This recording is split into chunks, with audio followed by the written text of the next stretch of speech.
ಆತ್ಮೀಯ ರಾಜ್ಯದ ವಿಜ್ಞಾನ ವಿಷಯದ ವೃತ್ತಿ ಬಾಂಧವರೇ, ನಾನು ಶ್ರೀ ಗಿರೀಶ್ ದೊಡ್ಮನಿ, ಸರ್ಕಾರಿ ಪ್ರೌಢಶಾಲೆ ಕಂಚಿನೆಗಳೂರು, ತಾಲೂಕು ಹಾನಗಲ್, ಜಿಲ್ಲಾ ಹಾವೇರಿ. ಆತ್ಮೀಯ ವೃತ್ತಿ ಬಾಂಧವರೇ, ಈ ಒಂದು ಮಾದರಿಯ ಹೆಸರು ಫ್ಲೆಮಿಂಗನ ಎಡಗೈ ನಿಯಮ. ಫ್ಲೆಮಿಂಗನ ಎಡಗೈ ನಿಯಮ ಏನನ್ನು ಹೇಳುತ್ತಂದರೆ, ನಮ್ಮ ಎಡಗೈಯಲ್ಲಿರುವಂತಹ ಹೆಬ್ಬೆರಳನ್ನು, ತೋಬೆರಳನ್ನು ಹಾಗೂ ಮಧ್ಯದ ಬೆರಳನ್ನು ಪರಸ್ಪರ ಲಂಬವಾಗಿ ಹಿಡಿದುಕೊಂಡಾಗ ಈ ಹೆಬ್ಬೆರಳು ವಾಹಕದ ಮೇಲೆ ಪ್ರಯೋಗವಾಗುವಂತಹ ಯಾಂತ್ರಿಕ ಬಲ ದಿಕ್ಕನ್ನು, ಈ ಬೆರಳು ಕಾಂತಕ್ಷೇತ್ರದ ದಿಕ್ಕನ್ನು ಹಾಗೂ ಮಧ್ಯದ ಬೆರಳು ವಿದ್ಯುತ್ ಪ್ರವಾಹದ ದಿಕ್ಕನ್ನು ತೋರಿಸ್ತದೆ. ಇದು ಫ್ಲೆಮಿಂಗನ ಎಡಗೈ ನಿಯಮ ಎಂದು ಕರೆಯುತ್ತೇವೆ. ಈ ಮಾದರಿನ ಈ ನಿಯಮವನ್ನು ತಿಳಿದುಕೊಳ್ಳಲು ಈ ರೀತಿಯಾಗಿ ಸುಮಾರು 30 ಸೆಂಟಿಮೀಟರ್ ಉದ್ದವಿರುವ 15 ಸೆಂಟಿಮೀಟರ್ ಅಗಲವಿರುವಂಥ ಒಂದು ಅಕ್ರಿಲಿಕ್ ಶೀಟನ್ನು ತೆಗೆದುಕೊಂಡಿದ್ದೇನೆ. ಹಾಗೆಯೇ ಆ ಅಕ್ರಿಲಿಕ್ ಸೀಟಿಗೆ ಏನಪ್ಪ ಅಂದರೆ ಒಂದು ವೃತ್ತಾಕಾರವಾಗಿರುವಂಥ ಕಾಂತವನ್ನು ಅಂಟಿಸಿದ್ದೇನೆ, ಕಾಂತಕ್ಷೇತ್ರವನ್ನು ಉಂಟು ಮಾಡಲಿಕ್ಕೆ. ಹಾಗೆಯೇ ವಾಹಕವಾಗಿ ಈ ರೀತಿ ಒಂದು ತಾಮ್ರದ ತಂತಿಯನ್ನು ಸುರುಳಿ ಆಕಾರ ಸುತ್ತಕೊಂಡು ಸುಲಭವಾಗಿ ಚಲಿಸುವಂತೆ ಮಾಡಿದ್ದೇನೆ.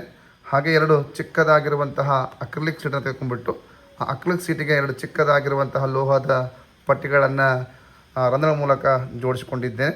ಹಾಗೆಯೇ ಒಂದು 3.7 ವೋಲ್ಟ್ ಬ್ಯಾಟ್ರಿ, ಹಾಗೆ ಒಂದು ಬ್ಯಾಟ್ರಿ ಹೋಲ್ಡರ್ ಹಾಗೂ ಒಂದು ಒತ್ತುಗುಂಡಿಯನ್ನು, ಹಾಗೆಯೇ 2 ಕ್ರೊಕೊಡೈಲ್ ಪಿನ್ಗಳನ್ನು ತೆಗೆದುಕೊಂಡಿದ್ದೇನೆ. ಹಾಗಾದರೆ ಮೊದಲಿಗೆ ನಾನು ಈ ಕಪ್ಪನೆಯ ಒಂದು ಕ್ರೊಕೊಡೈಲ್ ಪಿನ್ನನ್ನು ಈ ಕಡೆ ಸಂಪರ್ಕ ಮಾಡ್ತೇನೆ. ನಮಗೆಲ್ಲ ಗೊತ್ತಿದೆ, ವಿದ್ಯುತ್ ಪ್ರವಾಹದ ದಿಕ್ಕು ಯಾವಾಗಲೂ ಏನಪ್ಪ ಅಂದರೆ ವಿದ್ಯುತ್ ಕೋಶದ ಧನಾಗ್ರಹದ ಕಡೆಯಿಂದ ಋಣಾಗ್ರಹ ಇರ್ತದೆ. ನಾನು ಸಂಪರ್ಕವನ್ನು ಮಾಡಿದರೆ ವಿದ್ಯುತ್ ಪ್ರವಾಹ ಈ ಕಡೆಯಿಂದ ಈ ಕಡೆಗೆ ಹೋಗ್ತಾ ಇದೆ. ಹಾಗಾದರೆ ಫ್ಲೆಮಿಂಗನ ಎಡಗೈ ನಿಯಮ ಪ್ರಕಾರ ಈಗ ವಿದ್ಯುತ್ ಪ್ರವಾಹ ಈ ಥರ ಆಗಿದೆ, ಅಂದರೆ ಈ ಥರ ಹರಿತಾ ಇದೆ ಈ ದಿಕ್ಕಿನಲ್ಲಿ. ಹಾಗೆ ಕಾಂತಕ್ಷೇತ್ರ ಈ ಥರ ಇದೆ ನೋಡಿ, ಕಾಂತಕ್ಷೇತ್ರ ಮೇಲ್ಮುಖವಾಗಿದೆ, ವಿದ್ಯುತ್ ಪ್ರವಾಹ ಈ ಕಡೆಯಿಂದ ಈ ಕಡೆ ಹೋಗ್ತಾ ಇದೆ. ಆಗ ನಾನು ಈ ಹೆಬ್ಬೆರಳನ್ನು ಹೊರಚಾಚಿದಾಗ ಈ ಬೆರಳು ಆ ಕಡೆಗೆ ಚಲಿಸ್ತದೆ. ಅಂದರೆ ನಾನೀಗ ಈ ಒಂದು ವಾಹಕವನ್ನು, ಈ ಒಂದು ಕ್ರೊಕೊಡೈಲ್ ಪಿನ್ನನ್ನು ಸಂಪರ್ಕ ಮಾಡಿದಾಗ ಈ ಒಂದು ವಾಹಕವು ಆ ಕಡೆಗೆ ವಿಚಲನೆ ಆಗ್ತದೆ.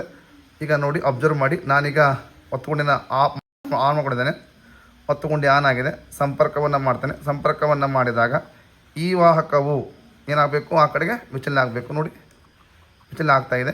ಮತ್ತೆ ಸಂಪರ್ಕವನ್ನು ಮಾಡ್ತೇನೆ. ನೋಡಿ, ಈಗ ಆ ವಾಹಕವನ್ನು ನಿಲ್ಲಿಸಿದ್ದೇನೆ, ಸ್ಥಿರವಾಗಿಸಿದ್ದೇನೆ. ಈಗ ಮತ್ತೆ ಟೆಸ್ಟ್ ಮಾಡಿದಾಗ ಆ ವಾಹಕ ಆ ಕಡೆಗೆ ವಿಚಲನೆ ಆಗ್ತದೆ.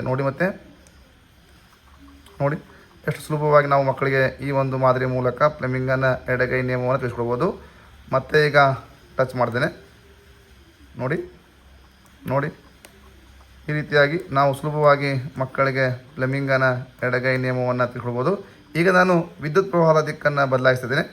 ಈಗ ಈ ಕಪ್ಪನೆಯ ಕ್ರೊಕೊಡೈಲ್ ಪಿನ್ ಈ ಕಡೆಗೆ, ಇದನ್ನು ಈ ಕಡೆಗೆ ಸಂಪರ್ಕವನ್ನು ಮಾಡ್ತೇನೆ. ಅಂದರೆ ಈಗ ನೋಡಿ, ಈಗ ಏನಾಗಿದೆ, ವಿದ್ಯುತ್ ಪ್ರವಾಹ ದಿಕ್ಕು ಈ ಕಡೆ ಇದೆ, ಇದು ವಿದ್ಯುತ್ ಪ್ರವಾಹ ದಿಕ್ಕು ಕಾಂತಕ್ಷೇತ್ರ ಮೇಲ್ಭಾಗದಲ್ಲಿದೆ.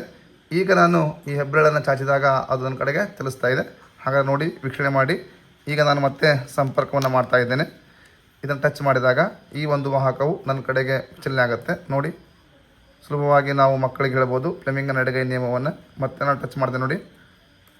ನೋಡಿ